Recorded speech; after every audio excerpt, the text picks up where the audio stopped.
Aqui, voltemos ao nosso Apocalipse, a escatologia. Nós vimos, então, que estamos falando sobre a meretriz, a grande Babilônia.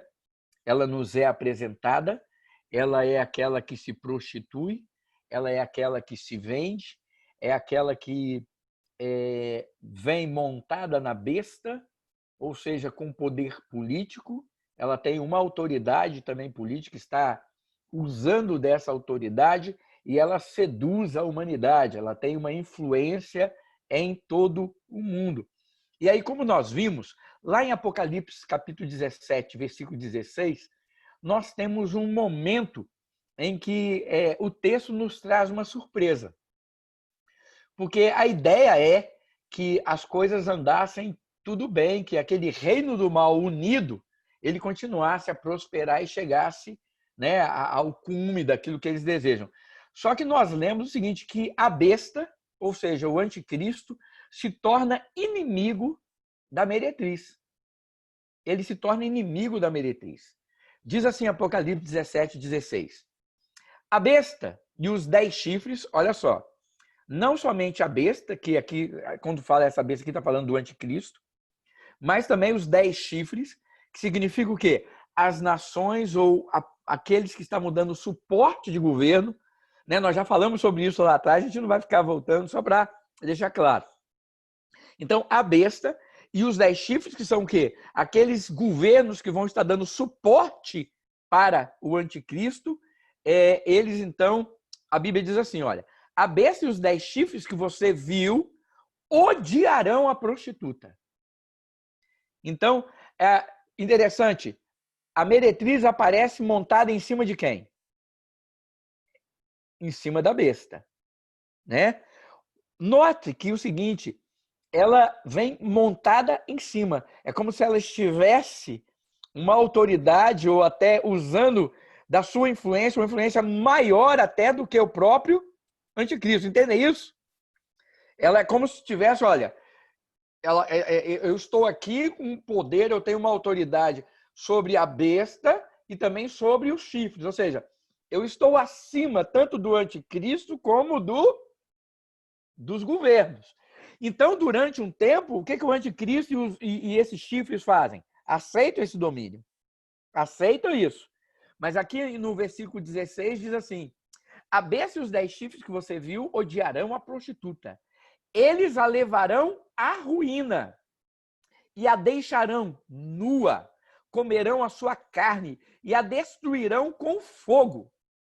Ó, eles vão acabar com todo o domínio dessa meretriz, dessa grande Babilônia. E aí o versículo 17 diz assim, pois Deus colocou no coração deles o desejo de realizar o propósito que ele tem. Veja, amados, é muito gostoso nós lermos essa parte aqui. Deus colocou no coração deles o desejo de realizar o propósito que ele tem. Quem tem? Que Deus tem. Deus queria destruir a Babilônia. Deus queria ver aquilo aniquilado. E aí o que ele faz? Deus coloca no próprio coração da besta e daqueles o desejo para eles se autodestruírem, ou seja, para eles lutarem entre eles. E a Bíblia já diz, Jesus mesmo falou, que reino dividido não subsiste. Reino dividido não vai adiante. E aí ele fala, aqui terminando, que ele tem, levando-os a concordarem em dar à besta o poder que eles têm para reinar, até que se cumpram as palavras de Deus. Então, qual é o grande intuito aqui? Deus coloca no coração deles o desejo que ele tem de arruinar com essa grande Babilônia, essa igreja adulta, essa igreja promíscua, e que eles peguem essa autoridade que essa grande Babilônia tinha, todo o poder que ela tinha, e dê a quem? Dê a besta. Dê ao anticristo. Então, irmãos, é exatamente aqui o que nós vemos. A besta e os 10 chifres, eles lutarão e devastarão a grande Babilônia. Aqui nós vemos um reflexo natural daquilo que o domínio do mal sobre as pessoas. E o anticristo faz o quê? O diabo, irmãos, em todo o tempo nós podemos ver e perceber uma coisa. O diabo, toda vez que ele oferece alguma coisa para alguém, ele favorece a princípio para depois o quê? Tirar. O diabo sempre faz isso. A sedução do diabo é oferecer para depois tirar, né? Por exemplo, o caminho é largo e os prazeres são grandes. A droga traz prazer? Traz. A pessoa usa, fica ali, aproveita daquilo ali. Daqui a pouco vem o quê? As consequências. O adultério traz prazer? Traz. Pô, quem diz? Se o adultério não trouxesse prazer, não teria tanto adultério. Né? Então, a pessoa, naquele momento que comete o adultério, tem prazer. Mas depois vem o quê? As consequências. Não vem? O álcool traz prazer? Traz. Depois vem o quê? As consequências. Então, nós podemos ver que tudo aquilo que o diabo ele oferece em termos de tentação, de prazer, daquilo, ele traz uma alegria, uma vantagem momentânea, mas depois a consequência disso vem e alcança. Por isso que a Bíblia fala, aquilo que o homem plantar, isso também ele ceifará. Então, nós notamos que o diabo, o que ele faz? Ele utiliza e ele vai usar as circunstâncias a seu favor até o momento apropriado. Quando aquilo deixa de ser útil, ele destrói. Ele vai e derruba. Ele vai e acaba. Não é assim que os homens fazem? Os homens maus? Os homens que são dominados pelo pecado? Não é assim que fazem? Enquanto me convém, tá bom. A partir do momento que não me convém mais, o que eu faço? Eu abandono, eu destruo, eu passo por cima, eu deixo para trás, eu arrebento. Não importa quem vá sofrer ao meu redor. O importante é que eu me dê bem. Não é assim? Então, essa é uma característica do domínio do mal sobre as pessoas. E nós vemos isso sendo personificado na besta e nesses chifres, nesses poderes políticos governamentais daquela época. Ou seja, o anticristo ele vai utilizar da meretriz, né, até o seu momento certo, para o seu próprio proveito, mas finalmente, quando a utilidade dessa meretriz acabar, o que ela vai fazer? Ele vai fazer? Ele vai reduzi-la a nada. Ele vai reduzi-la a nada. Ou seja, quando ela deixar de ser útil para ele, ele passa por cima dela. E aí nós podemos dizer uma coisa, que toda a religião ela será destruída da face da terra. Entenda o que eu quero dizer. Toda religião será destruída da face da terra. Lembre-se que durante esse período, a igreja verdadeira, a igreja, a noiva de Jesus Cristo, ela está vivendo de forma o quê? Perseguida, lembra? Ela vai continuar pregando o evangelho? Vai. Veja bem, mesmo perseguido, nós vamos continuar ativos, porque o Espírito Santo em nós vai nos dar essa ousadia. Nós não vamos deixar... Irmãos, quem é crente não pode perder e jamais vai perder a sua essência. Jamais vai fazer isso. Né? Aquele que é, irmãos, ele não pode deixar de ser. Não tem como. Porque não pode brotar água amarga de fonte doce. Como não pode brotar água doce de fonte amarga? Pode? Não pode. Aquilo que eu sou, isso vai se evidenciar. Então, se nós somos luz e sal, não importa o momento e o local onde nós estejamos, nós vamos continuar sendo luz e sal. E no meio das trevas, que vai ser aquele período da grande tribulação, aí é que nós vamos ter que ser luz e sal. Mas a religião, como nós conhecemos, ela vai desaparecer. Ela vai desaparecer. Por quê? Porque a igreja vai estar sendo perseguida. A igreja vai estar sendo perseguida. Né? A igreja vai continuar fazendo oposição ao anticristo. Mas aquilo que domina a religião do mundo acabou. A única religião que vai existir vai ser quem? A adoração à besta. Promovida por quem? Pela besta que vem da terra, que nós ouvimos o nome dele, que a Bíblia chama de o falso profeta. Então, só vai existir um culto, só vai existir um Deus sobre a terra. A terra iníqua, a terra ímpia. Quem é? O anticristo. não vai ter mais lugar para o sincretismo religioso. Entendem agora? Vai acabar, vai acabar. Não vai haver mais aquela mistura de religião. Aí eu sou isso e sou aquilo, mas eu também sou isso. Ah, olha, eu acredito em reencarnação, mas eu acredito, eu vou lá e continuo sendo católico.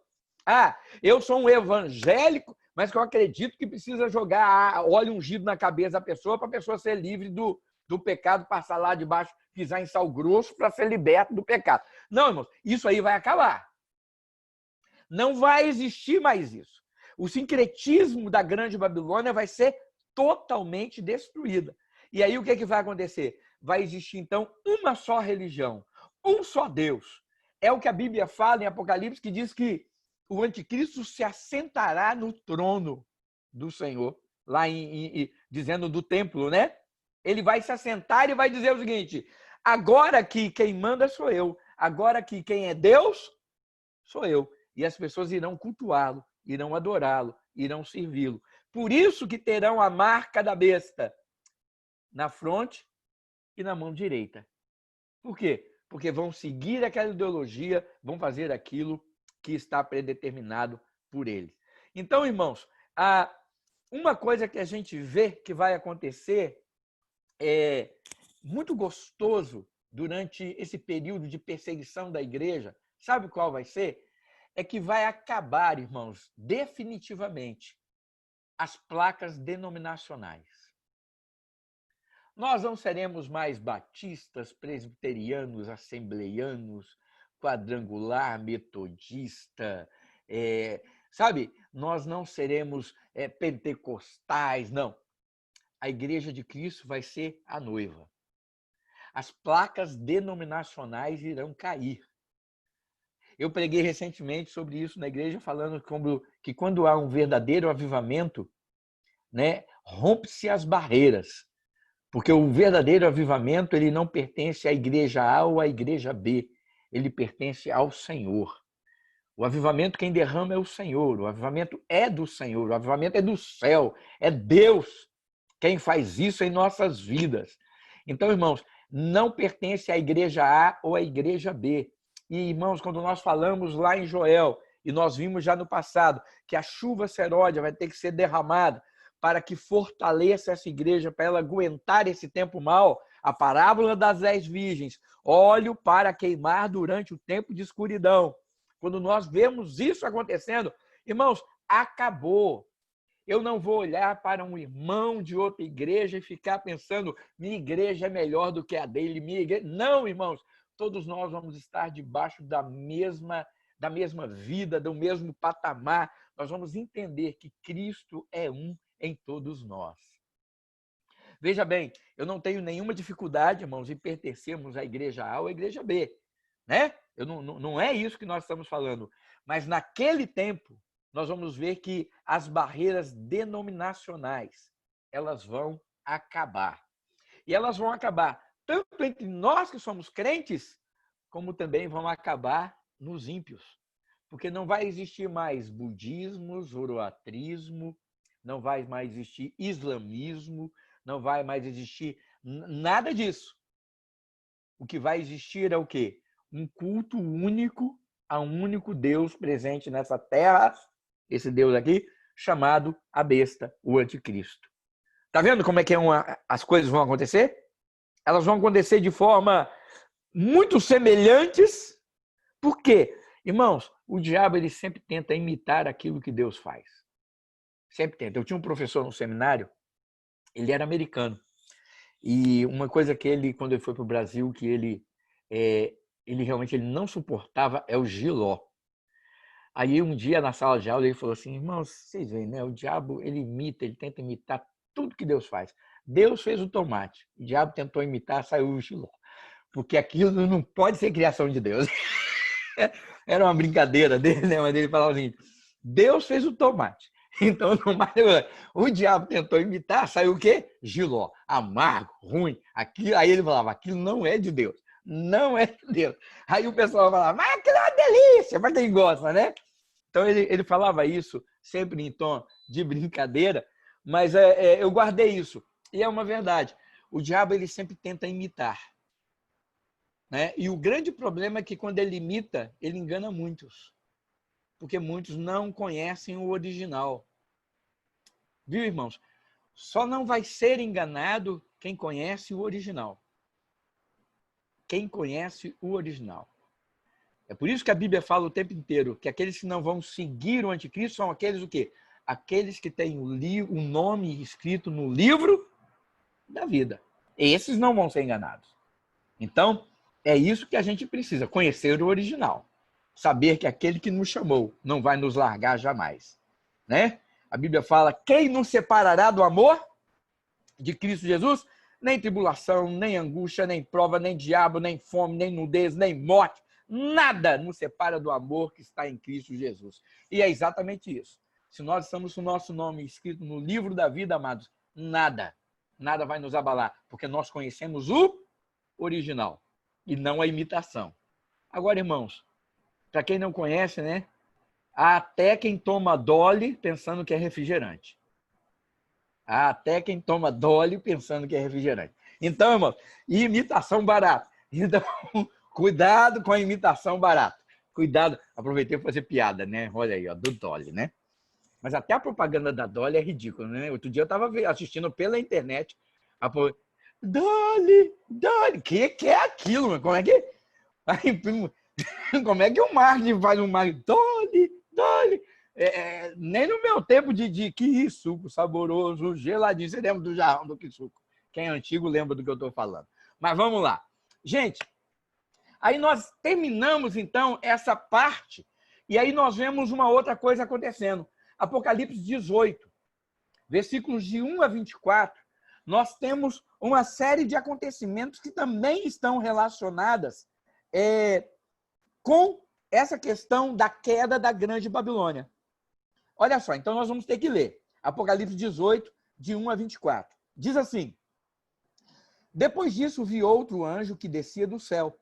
Tinha grande autoridade e a terra foi iluminada por seu esplendor. Ele bradou com voz poderosa, caiu a grande Babilônia. Ela se tornou habitação de demônios e antro de todo espírito mundo, antro de toda ave impura e detestável. Pois todas as nações beberam do vinho da fúria da sua prostituição. Os reis da terra se prostituíram com ela. À custa do seu luxo excessivo, os negociantes da terra se enriqueceram. Então ouvi outra voz do céu que dizia, saiam dela, vocês, povo meu, para que vocês não participem dos seus pecados, para que as pragas que vão cair sobre ela não os atinjam. Olha que interessante. Deus aqui está falando sobre a Grande Babilônia, não está falando? Nós vemos que ele está falando sobre a igreja meretriz. E aí, de repente, no versículo 4, nós ouvimos uma frase diz assim, saiam dela, vocês, povo meu. Quer dizer que mesmo no meio daquela grande Babilônia, enquanto ela ainda está existindo, existem ali no meio daquela grande Babilônia pessoas que, enganadas, ainda estão pensando que estão servindo a quem? A Deus. Estão entendendo o que está dizendo aqui o texto? Aqui está dizendo o seguinte, olha, que no meio, ó, já é a grande Babilônia. Essa grande Babilônia que nós vimos acima ali nos versículos começo, o quê? Que se prostitui, que faz tudo isso, não é? Mas mesmo no meio desta igreja, ainda existe quem é o quê? Povo de Deus. Que está ali achando o quê? Não, esse lugar é um lugar bom, esse lugar é um lugar correto. Mas aí quando essas coisas começam a acontecer, aí o que Deus fala? Ó, você está vendo que não é. Então o meu recado para você é o quê? Sai do meio dela, povo meu. Então, irmãos, é impossível. Agora eu vou fazer uma afirmação contundente. É impossível alguém ser povo de Deus permanecendo nas obras da grande Babilônia ou da meretriz. Entende o que eu quero dizer? É impossível alguém que conheça a verdade, permaneça na prática daquilo que eles fazem e falar, eu sou salvo. Não. Aí Deus vai falar, sai do meio dela, povo meu.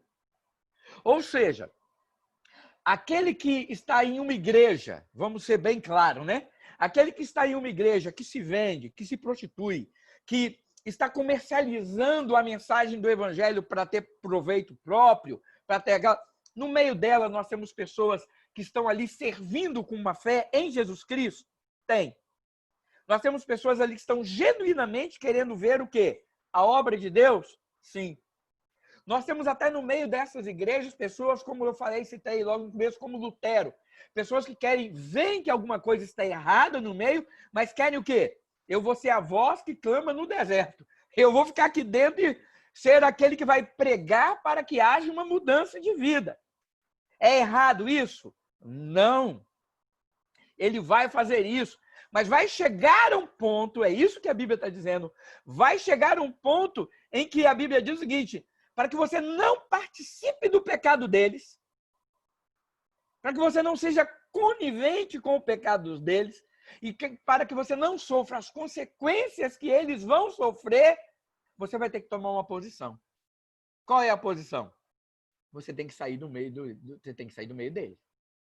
Entende o que eu quero dizer? Fatalmente chega esse momento. Eu não sei que horas é esse momento, eu não sei quando vai ser esse momento, mas a Bíblia diz que esse momento vai chegar.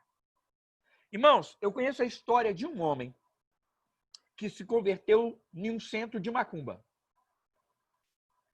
Num centro de macumba. Em que sentido? Não é que o espírito demoníaco falou para ele, não. Ele teve acesso à palavra de Deus, alguém falou para ele do evangelho, e ele ouviu do evangelho, e ele começou a fazer paralelos entre aquilo que ele via e Deus. Ele achava que o que ele estava fazendo era algo de Deus. E aí Deus alcançou o coração dele e falou assim: eu sou aquele que perdoa os seus pecados. Aí ele aceitou a Jesus como Salvador.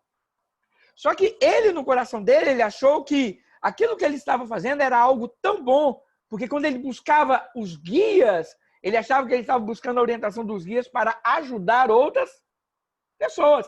E que isso era um ato de amor e era algo que Deus ensinava. Então, a princípio, ele achou que dava para o quê? Coordenar uma coisa com a outra. Só que, de repente, ele viu que não. Ele viu que não. E aí, o que ele fez? Ele falou assim: não dá para eu continuar assim. Aí ele convidou um pastor para pregar dentro do centro de macumba. Ele levou um pastor. E o pastor foi lá, aceitou, claro. É para pregar o evangelho? Vou lá pregar. Amados, expulsaram o pastor e ele também. Ele deixou de ser. Foi mais ou menos o que aconteceu com o Martim Lutero. O Martim Lutero não pediu para sair, expulsaram ele. Ele falou assim: se me desse a chance, eu ia continuar lá dentro, levando todo dia, toda semana, um pastor a pregar o evangelho. Só que no primeiro sermão que ele levou, botaram o pastor para fora e botaram ele para fora e acabaram com a festa. Então, o que eu quero dizer, irmãos, é que a pessoa ela pode ser alcançada onde ela está. O evangelho pode ir até onde a pessoa está. Agora, vai chegar um momento que, por mais que a pessoa brade e queira ver a transformação, chega um momento em que as obras más da Babilônia o atingem. E se ele quer realmente fazer a vontade de Deus, ele entende o seguinte: eu tenho que sair do meio deles. Porque Jesus falou: saiam dela, povo meu. Saiam dela. Olha, eles estavam lá, mas ele falou para sair dela. Vamos continuar. Versículo 5. Pois os pecados da Babilônia acumularam-se até o céu, e Deus se lembrou dos seus crimes. Retribuam-lhe na mesma moeda, pague-lhe em dobro pelo que fez. Misturem para ela uma porção dupla do seu próprio cálice. Você vê que, olha, vocês notam aqui algumas menções, como nós lemos lá, já lemos atrás, já falamos, que agora Deus aqui já começa a exigir nas taças, não é a questão da misericórdia, é o juízo. Nós vemos aqui, Deus exercendo o quê? Juízo. Aqueles olhos de fogo lá, né? E ele vem, saltando. E os seus olhos, fogo. Então agora, os olhos de Jesus aqui, o juízo de Deus começa a cair sobre os pecadores. E agora não é aquela coisa do tipo a graça e a misericórdia a longanimidade. Não. Agora é juízo. Olha, que você receba em dobro aquilo que você fez. Que lhe paguem aquilo que lhe é devido, porque vocês feriram, vocês machucaram, vocês perseguiram. Agora vocês vão receber a punição daquilo que vocês fizeram. E nós temos que lembrar sempre o seguinte, irmãos. É muito importante esse detalhe. É muito importante esse detalhe. Quem é a igreja de Jesus, irmãos? Quem é a igreja de Jesus? Sou eu. Amém? É você, não é isso? A igreja somos cada um de nós. Perfeito? Então deixa eu perguntar. Quem é a grande Babilônia? É a instituição? Igreja Católica Romana? É a instituição igreja evangélica que se faz isso? Ou igreja evangélica que é aquilo? Vocês acham que é isso? São as pessoas, amados. Porque são as pessoas que fazem aquele lugar. São as pessoas que trabalham em prol daquilo. Então, quando a Bíblia fala aqui sobre essa punição, a gente tem uma ideia, às vezes, o seguinte, vai vir sobre uma igreja como se fosse um lugar físico, não é? Fala a verdade. Ah, vai vir sobre... Não, irmãos, são sobre as pessoas. O juízo de Deus, irmãos, não vai vir sobre lugares, sobre templos, sobre construção. Não, irmãos. O juízo de Deus vem sobre pessoas. Vai vir sobre os demônios, sobre o diabo, porque o inferno foi criado para eles. E, né, foi porque o inferno, o lago de fogo, foi criado para o diabo e seus anjos. Está na palavra de Deus. E não para os homens. Eles vão ter juízo e todos os homens que seguirem isso. Hebreus 9, 27. Diz assim, e aos homens está ordenado morrer uma só vez, e depois disso o juízo. Aos homens está ordenado morrer uma só vez, e depois disso o juízo. Ou seja, quando nós morremos, nós não voltamos. Nós vamos então entrar em juízo. Juízo quer dizer o quê? Julgamento. Agora aqui, irmãos, é o juízo de Deus. O julgamento dele foi dado, e ele está pesando a mão sobre as pessoas. Então, é sério isso. Quando você imagina aqui, não é sobre um lugar, é sobre pessoas que formam esse lugar. É por isso que eu falei que a Babilônia é o quê? É uma representação da maldade do homem em todo o mundo. As obras dele, dessa igreja, é o quê? A ideia que está no coração dos homens que fazem isso. Porque são eles que dão autoridade e que fazem isso verdadeiramente acontecer. Então, olha só, versículo 7. Façam-lhe sofrer tanto tormento e tanta aflição, como a glória e o luxo que ela se entregou.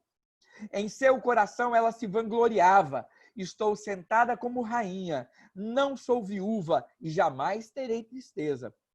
Pois isso, num só dia, as suas pragas a alcançarão. Morte, tristeza e fome, e fogo a consumirá, pois poderoso é o Senhor Deus que a julga. Quando os reis da terra que se prostituíram com ela e participaram do seu luxo, virem a fumaça do seu incêndio, chorarão e lamentarão por ela. Amedrontados por causa do tormento dela, ficarão de longe e gritarão: ai, a grande cidade Babilônia, cidade poderosa, em apenas uma hora chegou a sua condenação. Os negociantes da terra chorarão e lamentarão por causa dela, porque ninguém mais compra sua mercadoria. Artigos como ouro, prata, pedras preciosas e pérolas, linho fino, púrpura, seda e tecido vermelho, todo tipo de madeira de cedro e peças de marfim, madeira preciosa, bronze, ferro e mármore, canela e outras especiarias, incenso, mirra, perfumes, vinho e azeite de oliva, farinha fina e trigo, bois e ovelhas, cavalos e carruagens, e corpos e almas de seres humanos. Olha que interessante, irmãos. Você notou que ele está falando sobre coisas que eles comercializavam? Coisas que essa mulher, que essa igreja prostituta comercializava? E no final ele termina falando o quê? Corpos e almas de seres humanos. Ele vem falando sobre riquezas, especiarias, roupas, madeira, tudo isso. E, de repente, ele fala que até o que estava envolvido no comércio desse negócio, corpos e almas humanos. Ou seja, era uma igreja, vamos usar o termo, né? Era uma igreja que não se preocupava com o destino dos seus fiéis, daqueles que estavam ali. Por quê? Os corpos serão destruídos e as almas lançadas no inferno. Porque, irmãos, nós, os crentes em Jesus, nós seremos ressurretos. Nós teremos um novo corpo. Um novo corpo. Por que Jesus passou 40 dias dele aqui na terra ressurreto? 40 dias. Ele passou. Uma, para alicerçar a fé dos discípulos, e outra, para nos mostrar como nós havemos de ser. Porque a Bíblia fala, Paulo fala, assim como ele é, nós haveremos de ser. E aí, como Jesus ele vira e fala, um corpo totalmente transformado, não é? Um corpo que atravessava a parede. Ele estava lá de fora, de repente apareceu dentro do lugar onde os discípulos estavam. Mas, ao mesmo tempo, ele vira para Tomé e fala, toca aqui. Não era um fantasma que você atravessava. Aquele Jesus que estava num lugar, desaparecia, aparecia em outro lugar, ele comeu, ressurreto, ele comeu peixe. Ou seja, não caiu no vazio, nem ficou aparecendo aqui o peixinho dentro da barriga dele, translúcida. Não, irmãos, ele comeu. Ele comeu. O que me dá a entender uma coisa maravilhosa, irmãos, no céu vai ter comida. Oh, glória a Deus. Sem engordar, sem colesterol, né? Eu já não bebo Coca-Cola, refrigerante, já tem bastante tempo. Eles andam há uns 16 anos. Eu acho que já tem uns 13, 14 anos que eles já não bebem refrigerante. Eu já tenho uns 5, 6 anos, né? Então, irmãos, no céu eu vou pedir Coca. Não vai fazer mal. E é gostoso aquele negócio. Eita, mas deixa quieto. Então, olha só. O que eu estou usando, é lógico, estou brincando com tudo isso, irmãos, para mostrar uma realidade. O nosso corpo vai ser transformado. Agora, aquela igreja, eles não se preocupavam. No meio dos comércios, da riqueza, tudo, estava como qualquer outro item. Vocês entendem isso? Você vê que o profeta, o profeta João, ele começa a falar, olha, eles comercializavam isso. Como qualquer outro item, de repente ele fala assim, corpos e almas humanas. Ou seja, não tem valor nenhum, é uma coisa corriqueira. Não há apreço pela salvação das almas e pela preservação das pessoas. Entendem isso, irmãos? Isso é muito sério. Isso é muito sério. Uma igreja que não prega o verdadeiro evangelho. Olha o que está escrito aqui, é isso que está dizendo. Uma igreja que não prega o verdadeiro evangelho. Uma igreja que se prostitui no sentido da sua mensagem, saindo daquilo que é bíblico, para ganhar poder, autoridade, para comercializar, para ter coisas neste mundo. Ela não se preocupa nem com o destino das almas, nem do corpo dos homens. Tanto faz. Se torna algo corriqueiro e normal. Enquanto a Bíblia fala, Jesus fala, que uma alma vale mais do que todo o tesouro do mundo inteiro. Não é isso? Enquanto uma alma para Jesus vale mais do que todo o tesouro do mundo inteiro, essa meretriz comercializava tudo e almas e corpos, como se fossem o quê? Qualquer coisa. O importante era ter a riqueza. Vamos continuar, que a coisa é séria. Então, olha só. Onde é que nós estamos aqui? Perdão, peraí, eu perdi aqui o... Eu fico tão entusiasmado com as coisas. 14. 14, obrigado. Vamos ler o 14 agora. Eles dirão, foram-se as frutas que tanto lhe apeteciam, todas as suas riquezas e todo o seu esplendor se desvaneceram, nunca mais serão recuperados. Os negociantes dessas coisas que enriqueceram à custa dela ficarão de longe, amedrontados e com tormento dela, e chorarão e se lamentarão, gritando, ai, a grande cidade, vestida de linho, fino, de roupas de púrpura e vestes vermelhas, adornada de ouro, pedras preciosas e pérolas. E apenas uma hora, tamanha riqueza foi arruinada. Todos os pilotos, todos os passageiros e marinheiros dos navios e todos os que ganhavam a vida no mar ficarão de longe. Ao verem a fumaça de incêndio, dela exclamarão: que outra cidade jamais se igualou a essa grande cidade? Lançarão pó sobre a cabeça e, lamentando-se, chorarão e gritarão: ai, ai, a grande cidade! Graças à sua riqueza, nela prosperaram todos os que tinham navios no mar, e apenas em 1 hora ela ficou em ruínas. Celebre o que se deu com ela. Os céus. Olha, agora, olha que interessante uma coisa. Nós vemos até o versículo 19 o lamento pela queda da grande Babilônia. O lamento pela queda da grande Babilônia.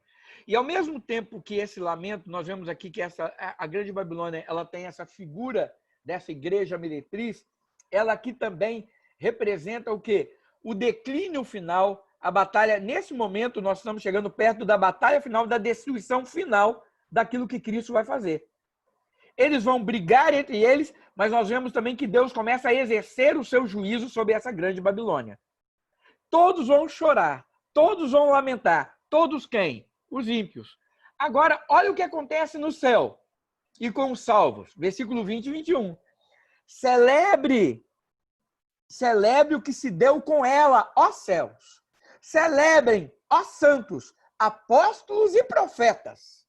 Deus a julgou, retribuindo-lhe o que ela fez a vocês. Então, um anjo poderoso levantou uma pedra do tamanho de uma pedra de moinho, lançou-a ao mar e disse: com igual violência será lançada por terra a grande cidade da Babilônia. Nunca mais será encontrada.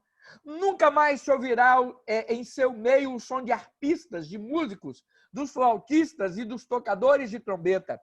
Nunca mais se achará dentro dos seus muros artífice algum, de qualquer profissão. Nunca mais se ouvirá em seu meio o ruído das pedras de moinho. Nunca mais brilhará dentro dos seus muros a luz da candeia. Nunca mais se ouvirá ali a voz do noivo e da noiva. Seus mercadores eram grandes do mundo. Todas as nações foram seduzidas por suas feitiçarias. Nela foi encontrado o sangue dos profetas e dos santos e de todos os que foram assassinados na terra. Ou seja, amados, essa passagem da queda da grande Babilônia, ela ilumina, ela deixa claro o seguinte: uma estreita aliança que sempre existiu entre o sistema econômico e esse sistema perverso dessa igreja meretriz. E esse sistema ele vai perdurar também no domínio do anticristo. Ele também vai perdurar durante o domínio do anticristo. Esse andar junto, tanto da economia, que você vê que esse texto de Apocalipse 18 fala sobre as riquezas, o poderio, a glória e tudo aquilo que os homens conquistaram no seu comércio, na sua relação com essa igreja iníqua. É largo o caminho, irmãos. É larga a porta e largo o caminho que conduz à perdição.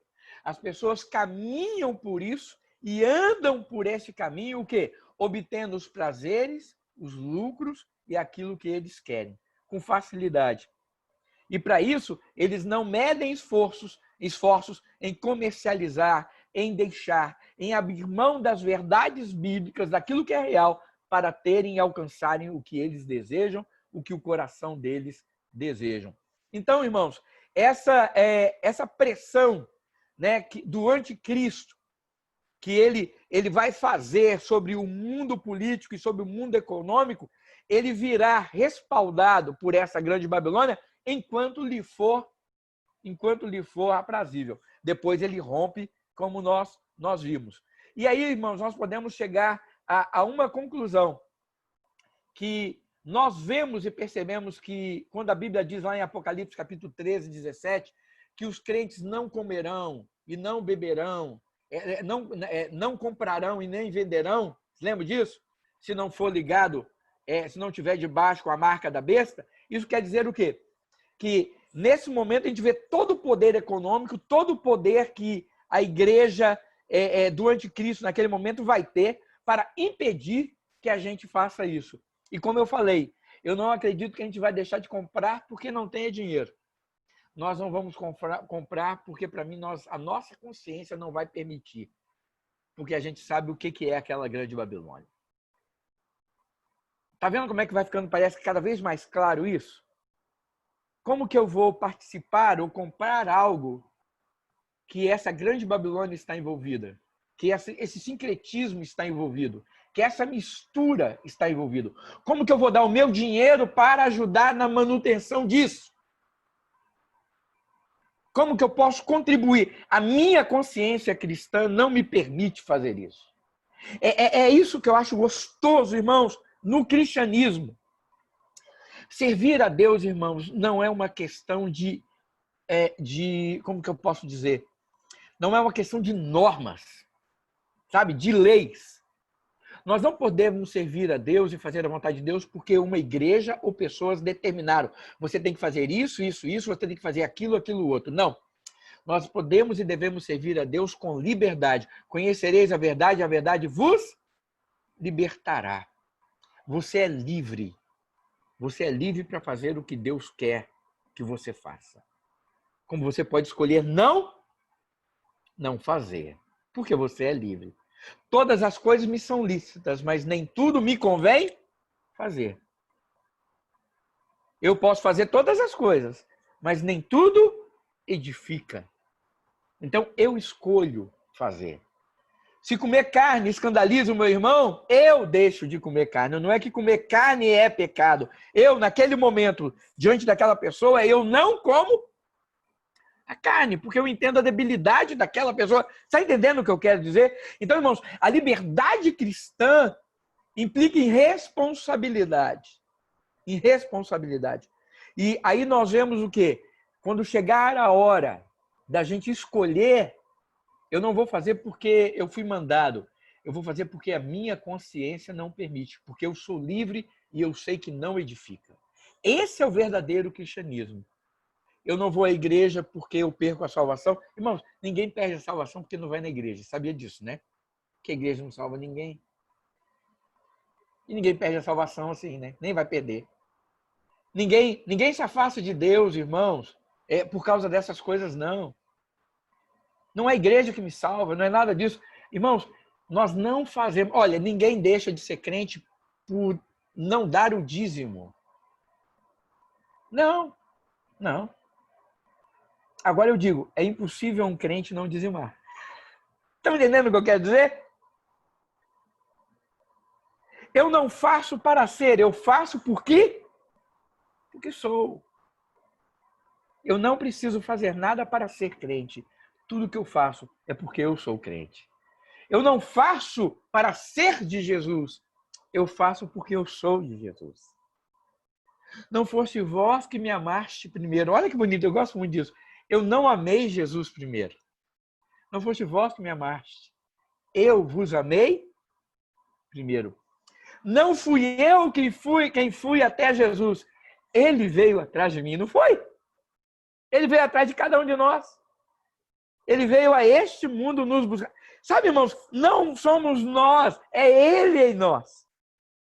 E quando nós entendemos isso, aí nós ganhamos a liberdade de fazer, não porque alguém me obriga, não porque alguém fica exigindo, não.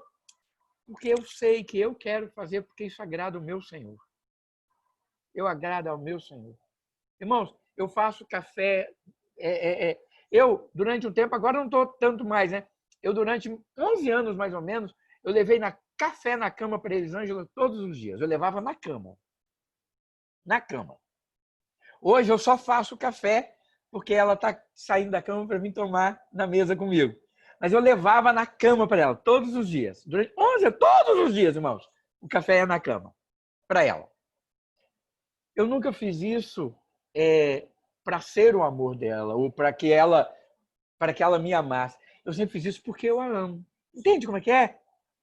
Não era um peso, era um privilégio. Não era uma obrigação, sempre foi um prazer. E interessante que no decorrer dessa caminhada de 11 anos fazendo café para ela todo dia, tinha épocas que eu ficava meio chateado com ela, porque eu estou no casal, a gente briga, discute, né? E aquela coisa, né? O que vai se fazer? Eu nunca estou certo, só ela, então é assim nesse modelo. Aí, a gente, quando eu via isso, e aí por causa dessas picuinhas, aquele dia no meu coração estava amarrado de fazer, eu fazia. E aí eu vou falar, naquele dia eu fazia mais por obrigação do que por amor, não tem? Vou fazer porque eu estou acostumado, vou fazer porque senão vai parecer que eu estou mais chateado e aí vai ficar pior. Aí eu fazia. E às Fazer vezes sem eu fazia. açúcar, pastor? Sem É? açúcar? Não, naquele tempo era com açúcar. Naquele tempo com açúcar. A gente começou a tomar café sem açúcar tempo depois. Mas o detalhe todo, sabe o que é? É que quando eu fazia isso, e isso se repetia durante uma ou duas vezes, eu não me sentia bem. Eu não me sentia bem em fazer aquilo daquele jeito. Aí sabe o que eu falava? Eu falava e orava ao Senhor assim, Senhor, renova o meu amor pela minha esposa. Renova o meu amor por ela. Renova a minha visão. Eu não posso continuar fazendo desse jeito. E o interessante é que no outro dia, geralmente, quando eu ia fazer, o meu coração era outro. Eu quero dizer, irmãos, que a mesma coisa acontece em nossa relação com Deus. Quando nós começamos a fazer as coisas por obrigação, somente por obrigação, e o amor não está envolvido, nós temos que orar ao Senhor e falar, Senhor, renova a minha alegria de fazer, renova o meu prazer de fazer. Por quê? Porque quando a gente faz assim, não é um peso, é alegria. Mesmo quando é pesado, porque às vezes conviver conjugalmente também é pesado. Mas mesmo sendo pesado, a gente sabe que vale a pena, porque aquilo vai redundar em alegria. Entende o que eu quero dizer? Então, irmãos, é isso que a gente tem que fazer, ok?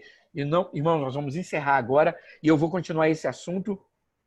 Nós vamos falar sobre esse finalzinho do capítulo 18 e, com certeza, eu espero, entrar no capítulo 9 terça-feira, tá bom? No último capítulo, que é o fim de todas as coisas. É porque tem muitas coisinhas interessantes aqui em cima desse texto que vale a pena a gente esmiuçar para ficar bem claro para a gente. E mais do que falar só sobre a vinda de Jesus, eu tenho sido muito edificado ao estudar, porque Deus sempre tem falado comigo como eu tenho que fazer hoje, como eu tenho que viver hoje. Porque é como eu vivo hoje que vai mostrar e que vai me dar força para esperar estar preparado para a volta de Jesus. Amém? Amém. Vamos orar, irmãos?